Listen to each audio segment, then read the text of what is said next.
এই যে সকালবেলা খাবার দিচ্ছি। খাবার দেওয়া হচ্ছে চীনা হাঁসগুলোকে।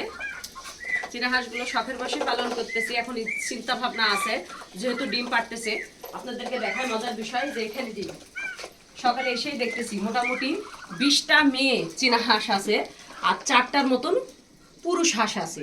তা এগুলো ভ্রূণ থেকে এখন বাচ্চা উৎপাদন হবে। এ তো ডিম, এখানে ডিম, ওখানে ডিম। আর এই যে চীনা হাঁসগুলোকে খাবার দিলাম। আর আমি সাধারণত ধান, গম, ভুট্টা, হালকা ফিড, যেহেতু ডিম দিচ্ছে, আর তার পাশাপাশি সবজি খাওয়াই এই চীনা হাঁসগুলো সবগুলোকে। আর ডিম দেখে অবাক, এখন আমি চিন্তা করছি এই ডিমগুলো দিয়ে বাচ্চা উৎপাদন করবো। যেহেতু আমার ইনকিউবেটর মেশিন রয়েছে, সেই মেশিনের মধ্যে ডিমগুলো এখন দিয়ে দিয়ে বাচ্চা উৎপাদন করবো। আর আপনাদের কারো যদি এই বীজ ডিমগুলো দরকার হয় বাসায়, হ্যাঁ, মুরগির পেটে অনেক সময় গ্রামের মানুষ বীজ ডিমগুলো দেয়, দিয়ে বাচ্চা উৎপাদন করে। যদি আপনাদের কারো বীজ ডিমগুলো প্রয়োজন হয় তাহলে আমার সাথে যোগাযোগ করবেন। আমি এই বীজ ডিমগুলো আপনাদেরকে বাচ্চা উৎপাদনের জন্য দিতে পারবো, এবং আমি নিজেও এখন বাচ্চা উৎপাদন করব।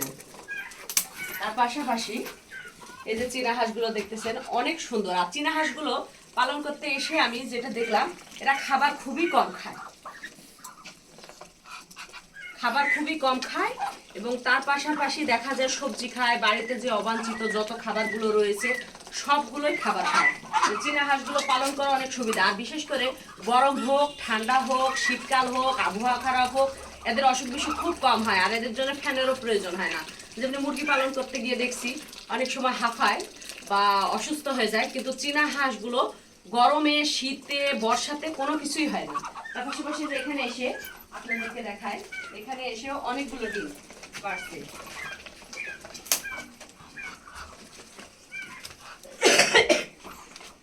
এখানে এসে আপনাদেরকে দেখা অনেকগুলো ডিম, এই তো ডিম পারছে।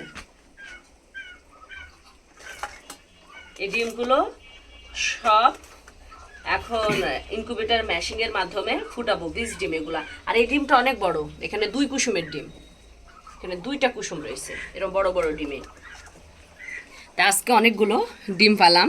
এইভাবে আল্লাহর রহমত এখন প্রত্যেক দিনই চীনা হাঁসগুলো থেকে আমি ডিম পাবো। তো দেখতে পাচ্ছেন চীনা হাঁসগুলো অনেক, মানে এখন আমার চিন্তা ভাবনা হয়েছে, যেহেতু চীনা হাঁসগুলো খাদ্য কম খায়, রোগবালা কম হয়, আর কোনো চিল্লাচিল্লি ডাকাডাকি মানে কোনো কিছুই সমস্যা নাই, সেহেতু ছোট্ট পরিসরে, মানে আমার এখানে বিশাল বড় জায়গা, এগুলো সমস্ত খামার, তো পুরো খামারটায় আস্তে আস্তে ডিম থেকে বাচ্চা উৎপাদন করে চীনা হাঁসের সংখ্যায় বৃদ্ধি করে। এর আগে অনেক ডিম ছিল, মানে চীনা হাঁস ছিল, আবার ডিমও ছিল, ডিমগুলো খালাম। আর চীনা হাঁসের ডিম খেতে অনেক টেস্টি।